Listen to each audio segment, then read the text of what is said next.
ভারতকে হিংসা করে আমেরিকার সঙ্গে চুক্তি করবে বাংলাদেশও, কিন্তু সবটাই সিক্রেট। তবে প্রশ্ন উঠছে, এভাবে দেশের ভবিষ্যৎ থাকবে তো? ভোটের 72 ঘন্টা আগে আমেরিকার সঙ্গে চুক্তি, কি চমক লুকাচ্ছে ঢাকা? ভারতের শুল্ক ছাড়ে আতঙ্কিত বাংলাদেশ, ট্রাম্পের দরজায় শেষ মুহূর্তের দৌড়।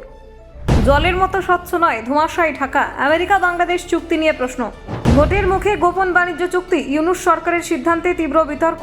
ভারত এগুলো পিছিয়ে পড়ার ভয়, তাই কি আমেরিকার সঙ্গে হুড়োহুড়ি চুক্তি? পোশাক রফতানি বাঁচাতে মরিয়া ঢাকা, ট্রাম্প কি সবুজ সংকেত দেবেন? চীন দূরে আর আমেরিকা কাছে, ঢাকা ওয়াশিংটন সমঝোতার আড়ালের গল্প ঠিক কিসের ইঙ্গিত দিচ্ছে? ভারতের 18%, বাংলাদেশের ভবিষ্যৎ কত? শুল্ক যুদ্ধে উদ্বেগ ঢাকায়। 50 লক্ষ চাকরি কি তবে ঝুঁকিতে? ভোটের আগে বাণিজ্য সিদ্ধান্তে বাড়ছে চাপ। দেখুন, ভারতকে টক্কর দেওয়ার তাগিদ নাকি ভোটের আগে কূটনৈতিক চমক দেখিয়ে পরিস্থিতি ঘোরানোর চেষ্টা? এই প্রশ্নই এখন ঘুরপাক খাচ্ছে বাংলাদেশ জুড়ে। জাতীয় নির্বাচনের ঠিক 72 ঘন্টা আগে আমেরিকার সঙ্গে বাণিজ্য চুক্তি স্বাক্ষরের সিদ্ধান্ত নিয়েছে বাংলাদেশ, যা স্বাভাবিকভাবে বিতর্কে জন্ম দিয়েছে। এত বড় একটি আন্তর্জাতিক চুক্তি, অথচ তার শর্তাবলী সম্পর্কে প্রায় কিছুই প্রকাশ্যে না আসায় সন্দেহ আরও ঘনাচ্ছে। আগামী 12ই ফেব্রুয়ারি বাংলাদেশের জাতীয় নির্বাচন, তার মাত্র 3 দিন আগে 9ই ফেব্রুয়ারি আমেরিকার সঙ্গে এই বাণিজ্য চুক্তি সই করতে চলেছে বলে জানা গিয়েছে। নির্বাচনের মুখে এমন সময় বেছে নেওয়াকে অনেকে রাজনৈতিক কৌশল বলে মনে করছেন। এই ঘটনার সঙ্গে আরও এক তাৎপর্যপূর্ণ বিষয় জড়িয়ে রয়েছে। চলতি সপ্তাহের শুরুতে ভারত ও আমেরিকার মধ্যে বাণিজ্য চুক্তি চূড়ান্ত হয়েছে। সেই চুক্তির আওতায় ভারতীয় পণ্যের ওপর মার্কিন শুল্ক 25% থেকে কমিয়ে 18% করার ঘোষণা করেছেন প্রেসিডেন্ট ডোনাল্ড ট্রাম্প।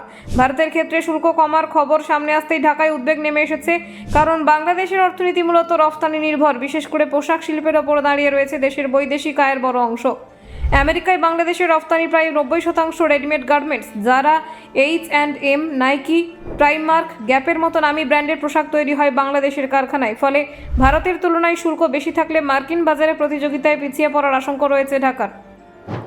এই ভয় একেবারে অমূলক নয়। 2025 সালে এপ্রিলে বাংলাদেশের পণ্যের ওপর আমেরিকা 37% শুল্ক চাপিয়েছিল। পরে একাধিক দফায় দর কষাকষির মাধ্যমে তা জুলাইয়ে 35% এবং অগস্টে 20% নামিয়ে আনা হয়। সূত্রের খবর, নতুন বাণিজ্য চুক্তিতে বাংলাদেশ এই শুল্ক আরও কমিয়ে 15% করার অনুরোধ জানিয়েছে। তবে আমেরিকা সেই প্রস্তাবে সম্মতি দেবে কিনা তা এখনও স্পষ্ট নয়। চুক্তি নিয়ে বিতর্কের মূল কারণ শুধু সময় নয়, বরং তার গোপনীয়তা। ভারতের সঙ্গে আমেরিকার বাণিজ্য চুক্তির শর্ত যেখানে প্রকাশ্যে এসেছে, সেখানে বাংলাদেশের ক্ষেত্রে চুক্তির খুঁটিনাটি অন্ধকারই রয়ে গিয়েছে।